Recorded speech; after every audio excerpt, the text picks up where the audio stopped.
সম্মানিত স্কুল এলাকাবাসী, বিভিন্ন এলাকা থেকে আগত আমার শিক্ষক বৃন্দ এবং শিক্ষক নেতৃবৃন্দ, আমার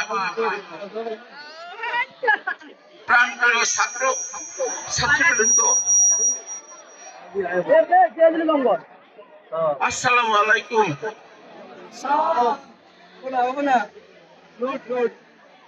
আমি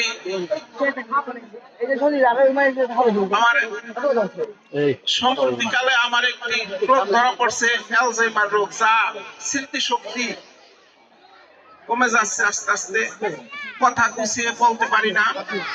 হ্যাঁ, আপনারা সবাই আমার জন্য দোয়া করবেন। আমি প্রথমে স্মরণ করছি জনাব মোহাম্মদ আলী ফারাজি সাহেবকে, যিনি স্কুলের জন্য আজকের বাজারে কমপক্ষে 2 কোটি টাকার সম্পদ দান করে দিয়েছেন। আমি তার আত্মার মাগফিরাত কামনা করি।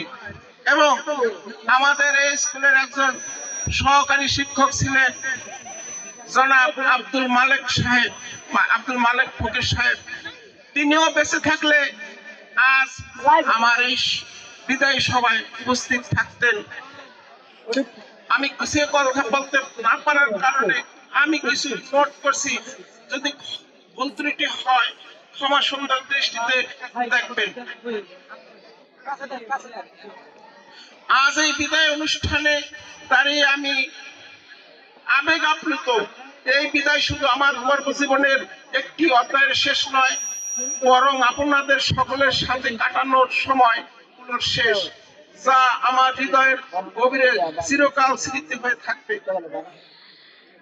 প্রিয় ছাত্রছাত্রীবৃন্দ, তোমরা আমার কাছে শুধু ছাত্রছাত্রী ছিলে না, ছিল আমার পরিবারের একজন, আমার শক্তি, আমার অনুপ্রেরণা। তোমাদের শেখানোর আনন্দ, তোমাদের সাফল্য আমার আনন্দ, এগুলোই ছিল আমার জীবনের বড় প্রাপ্তি। আমি চেষ্টা করেছি তোমাদের মধ্যে সততা, শৃঙ্খলা, সাহস এবং মানবিক মূল্যবোধ বীজ বনে দিতে। আমার এই শিক্ষাই যেন তোমাদের পাথেয় হয়ে থাকে, এটাই আমার কামনা। আজ যখন বিদায় নিতে যাচ্ছি তখন মন ভারাক্রান্ত। তোমাদের ছেড়ে যাওয়াটা কঠিন, কিন্তু আমি জানি তোমরা একদিন অনেক বড় হবে। তোমাদের সেই স্বপ্ন পূরণের পথে আমার সামান্য অবদান রাখতে পেরে আমি নিজেকে ধন্য মনে করছি। তোমাদের ভালোবাসা ও সম্মান আমাকে যে শক্তি জুগিয়েছে তার জন্য আমি চিরকৃতজ্ঞ। তোমরা যেখানেই থাকো সুস্থ থাকো, ভালো থাকো, এটাই আমার কামনা। প্রিয় আমার স্কুল এলাকাবাসী, আমি জানতাম আপনারা আমাকে অনেক ভালোবাসেন, কিন্তু এত যে ভালোবাসে তা আমি জানতাম না।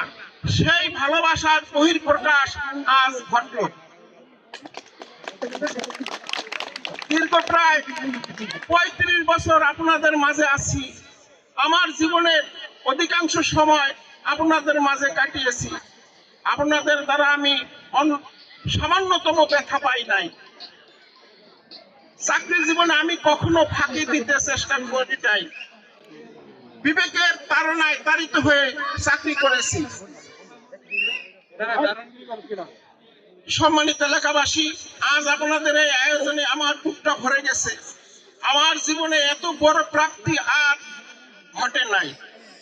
আমি আপনাদের সন্তানদের পিতৃস্নেহে লেখাপড়া করিয়েছি।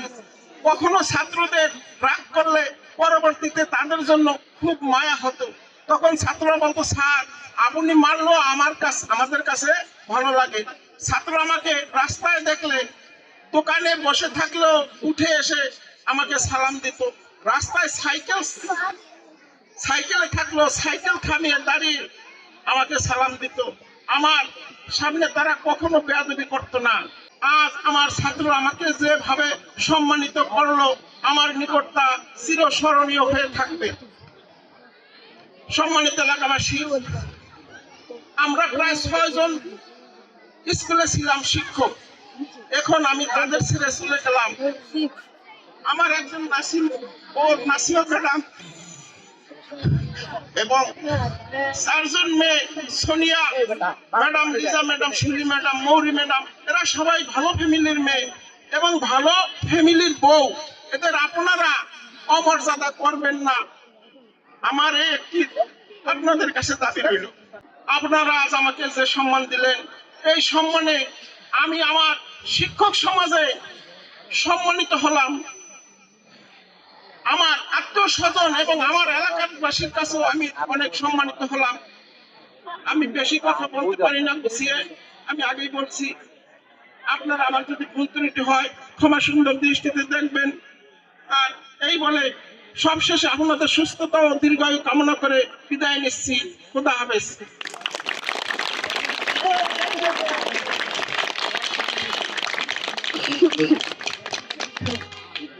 বিদায় সাময়িক বিদায় হোক আর চির বিদায় হোক, বিদায় কথা আর শুনলেই মন কেঁপে ওঠে। আমরা দীর্ঘদিন যাবৎ এই স্যারদের কাছ থেকে শিক্ষা গ্রহণ করেছি।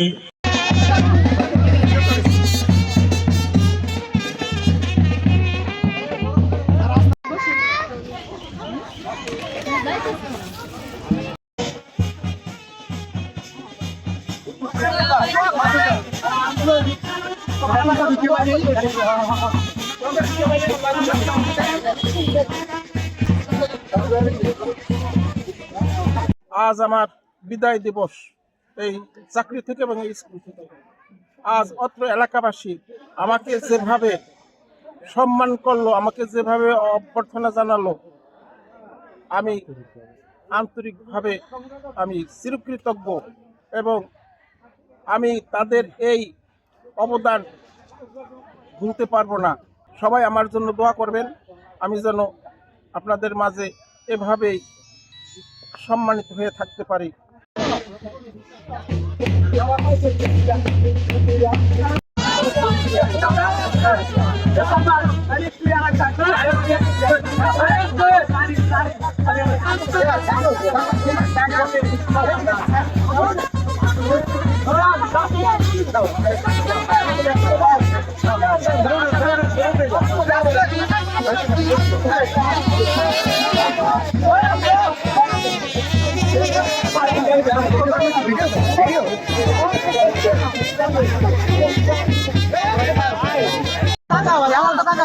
কাকা তো পিছনে বইলা বলে দেখবে দিদি কামি ওর বইলা যাবে ছিল তো আই বলে কোন এই দুঃখে তুই ফটো দিয়ে আমি তো জলদি যাবি দূর সামনে আমি দেখতে জলদি এ না আমি তো আমি দেখতে ও আমার টাকা দেখো তো তাই ওই যাবে মোরে কথা বলতে আপনি সব ঠিক আছে আপনার সাথে এই ডিসাইড করে আপনি সব জায়গায় কাট করে বলতে বাইরে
না